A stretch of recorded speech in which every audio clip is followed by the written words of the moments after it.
All right, motherfuckers. Who wants some weighing? This is it. The highest mountain in the Shadow Realm. Can we climb it before it falls apart? Only one way to find out. And we waited this long to get to the threat's title. Okay, so let's start our exciting showdown with exciting shopping. First showing off the finished sword in all its badacity, then doing something I haven't done for the entire game and buying ammo, because those rockets will be helpful. Now, I already gave you a small taste of what the finished Nobitsura Kage does, but here is how it works. Every shockwave is as powerful as a normal Wing of Crane, which on one hand explains why Wing of Crane is kinda shit damage-wise, on the other is completely fucking badass. This is also what makes the second upgrade we got, in case you don't remember, and I really wouldn't blame you, it gives you a 5% chance to restore some health on every slash. That's completely useless without the last part of the sword, because you don't use regular slashes at all. Now, however, it means we can keep up our health simply by chopping and slicing and blending. As in blender, not bagger. Also shredding. Now this part of this chapter is designed pretty much exclusively for you to have fun with the Nobitsura Kage. If you notice, the enemies are just crawlers and skeletons. There's not even a shield jerk or two or anything that would present any kind of need for you to actually aim or, God forbid, dodge. Which is a good thing, because dodging is something you really don't want to do on this narrow platform. As we are heading towards the thing that I zoomed on in the beginning, and that should really be at least vaguely familiar to you. Okay, so the final boss of the game is obviously Zing's armor. A nice little touch you may notice is that it doesn't have its head. Apparently there was some impromptu reconstruction made after Zing got his chopped off. I'm not talking about the attacks and such so much here, because we will be done with it rather fast. Weak as a baby's fart. One thing that should be noted is that the game is actually uncharacteristically nice here, and if you fall off, it will just put you back on the platform. We actually destroyed only one of Zing's armor's crystals, so it's a pretty safe bet to assume it'll be back at some point in some form.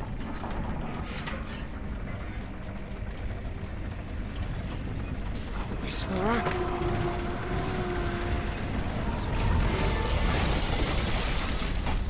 Look out! Ah! No! No! No, don't you dare! No, I command you! Stop! Stop right there! No! No! Don't you... Hey! Hey, get back here! No!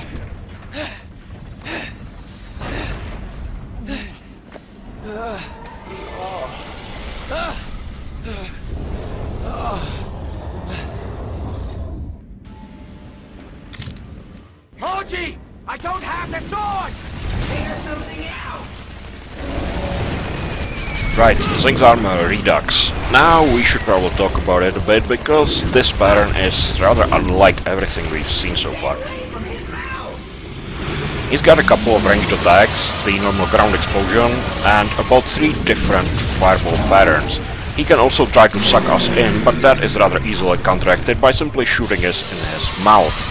What may not be evident in the video is that while you're being sucked in, your aim wobbles like crazy.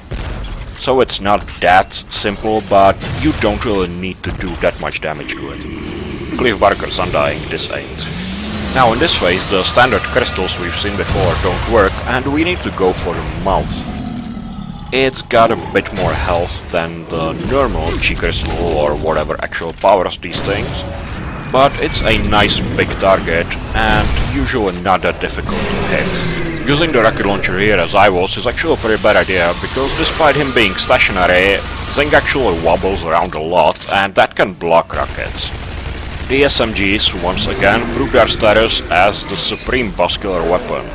And with that he's gone. Now to climb the mountain and have a little chat with Enra. Maybe we can find a peaceful solution to this? Another Whisperer? But... oh. It's yours, isn't it? Yes. The last creature that can touch the Nobitsura Kage. Except for me. The last that will do endless bidding. Take a good look at our weapon here. We don't have the Nobitsura Kage anymore, so we're back to Wang's default katana and its default blade. Although I don't think those symbols were there before. Turn, mortal. Save yourself. I'll leave when I have the sword. This is not your battle. Do not waste your life. Can I beat him without the sword, Hoji? You're dead either way. I trust this fuck like I trust a condom in a teenager's wallet. Okay, so what do? You trust me? I can't remember anymore, but I made a promise. This is, at least in my opinion, a fairly interesting statement because it shows that Lo Wang has eventually came some way from the traitorous, backstabbing asshole we all knew and loved. Promises actually matter to him now. There she is. Amiona. She's lived here her whole life, weeping so that we might prosper.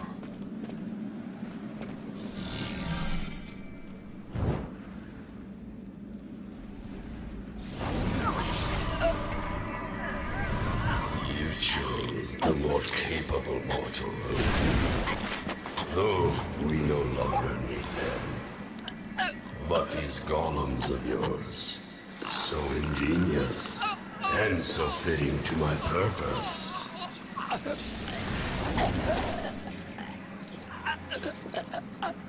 Now, the creature you made to comfort you will take your life. Destiny cannot be tricked. I tried to protect you, but you give me no choice.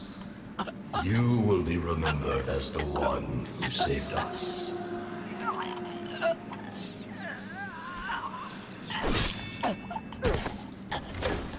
Oji, there is no other way. I beg to differ. This is not right. We all fear death. Oh, I don't mind dying, brother. What I mind is dying for you. What are you doing? What I was born to do. Break the rules. Hoji, no!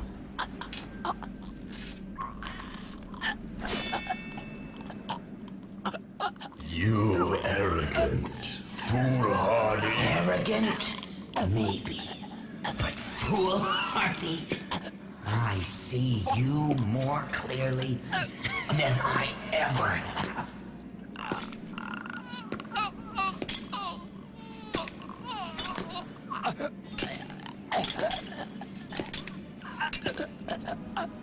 She must be awakened. Oh, she will be, brother. But not by my blood. No! No!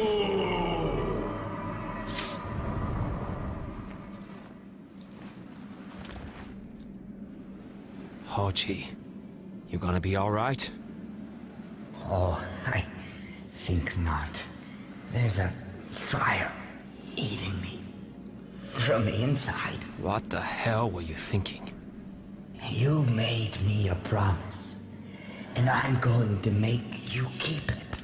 Besides, did you see the look on Enra's face?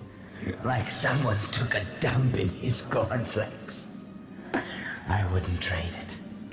Remember what I told you those stories are ultimately about?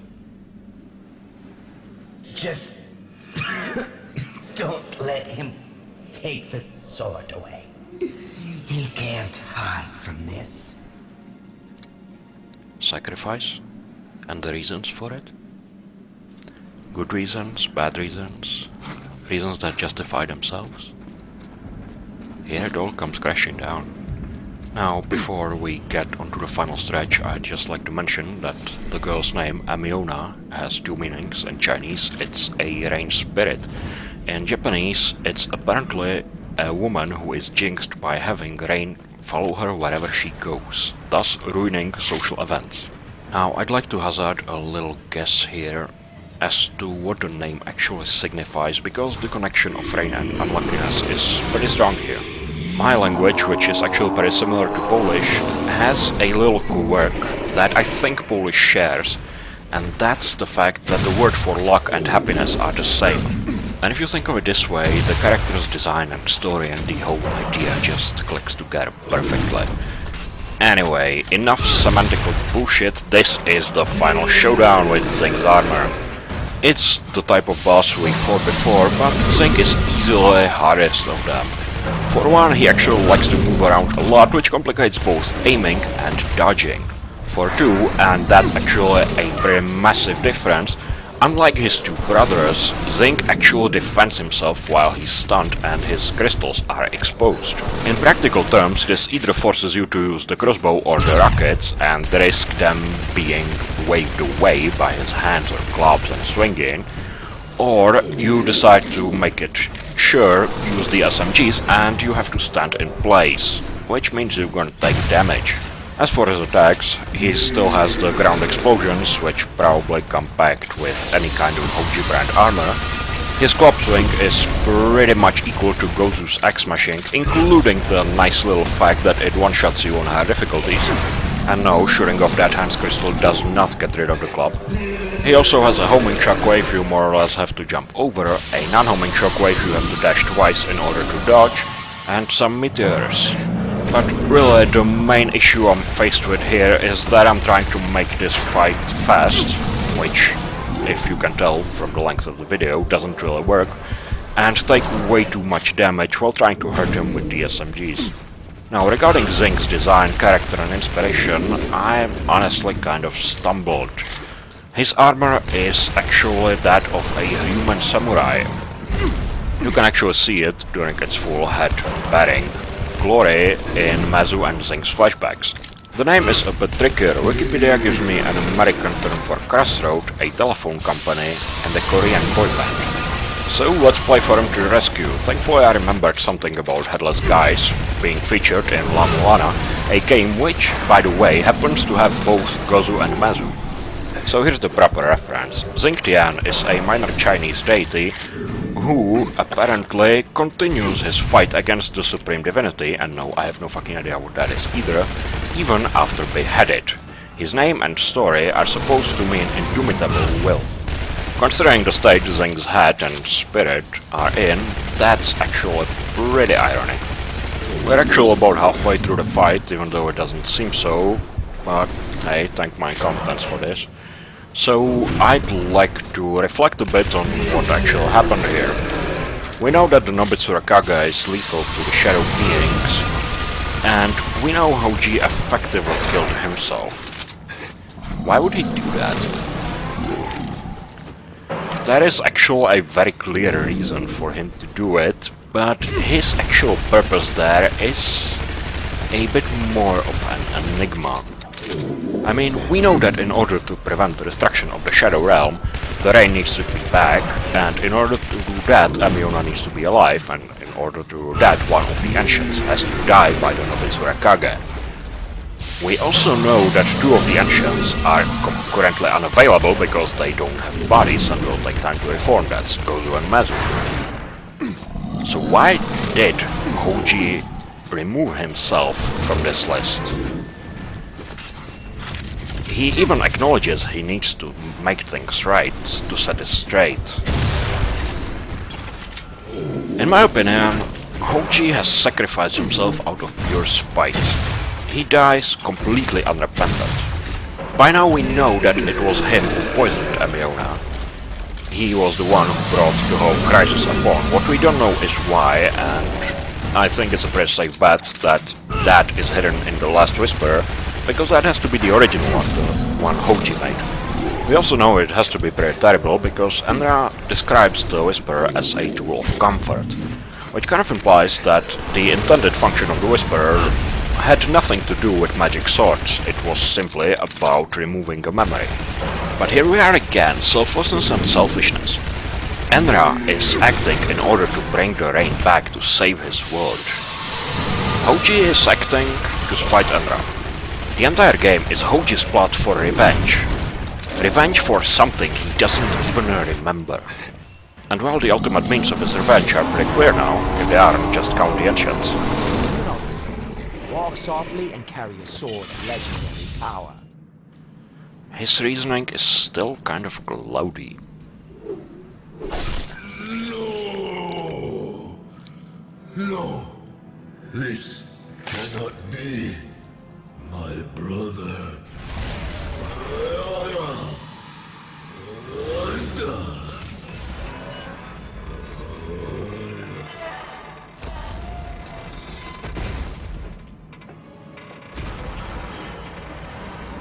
You're dead, Zing.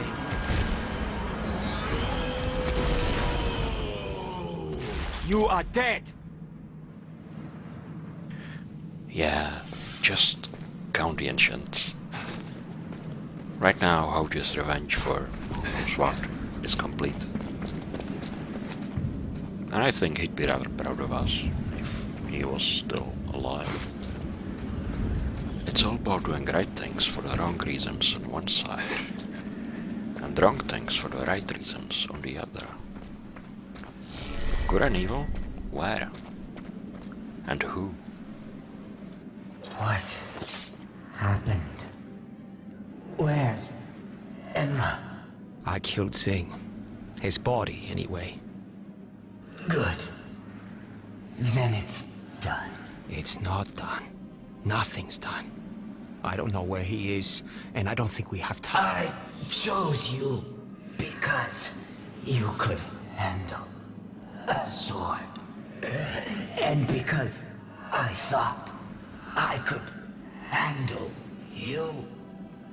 That you were strong of body, but not of mind. But I was wrong, Lowen. You came back for me to fight a battle that wasn't yours. You've already won. But Enra... You've already won.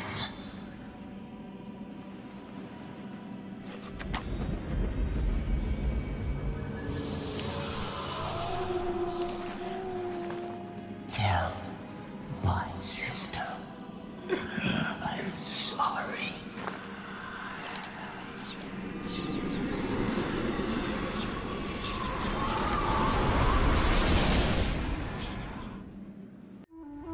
Sweetest of sisters, I will always remember the day I first saw you.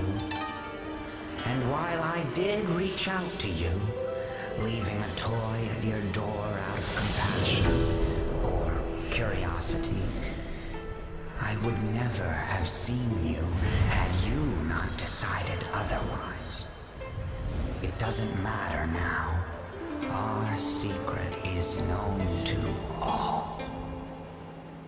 I didn't anticipate you would become happy, but you did. And your tears no longer flowed. Without them, the land dried, and inevitably Enra climbed your mountain and found us. You should have stayed by my side. You made me believe I could be something else, and for that, I will never forgive you.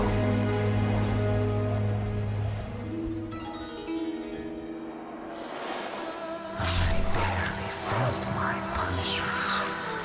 It was nothing next to the pain of losing you.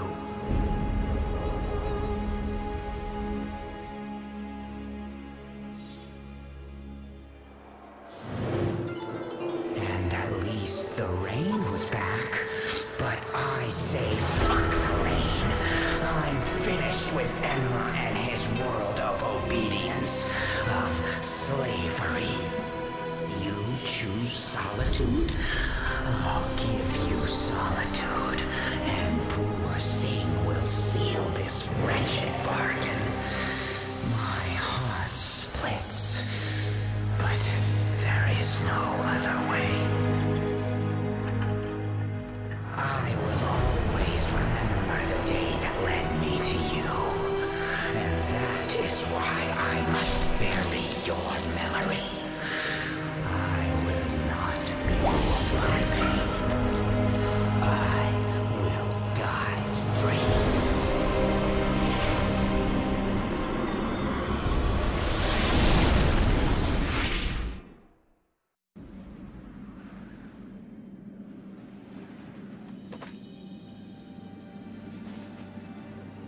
My world is at your mercy, Lo Wang.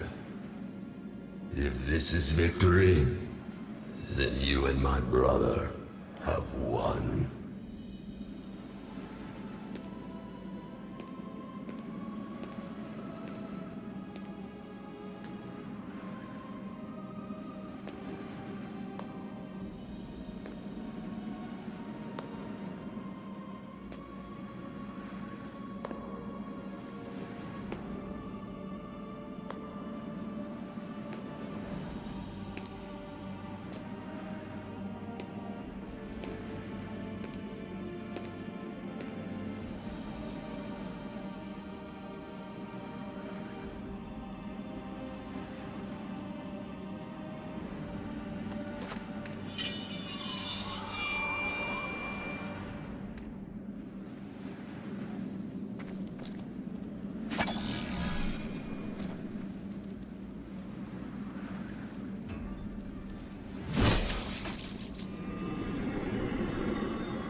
So folks, this was Shadow Warrior 2013, a game which, against all the odds and generally low expectations people have of the genre and remakes in particular, somehow manages to nail perfectly both gameplay and having an emotional and quite deep storyline.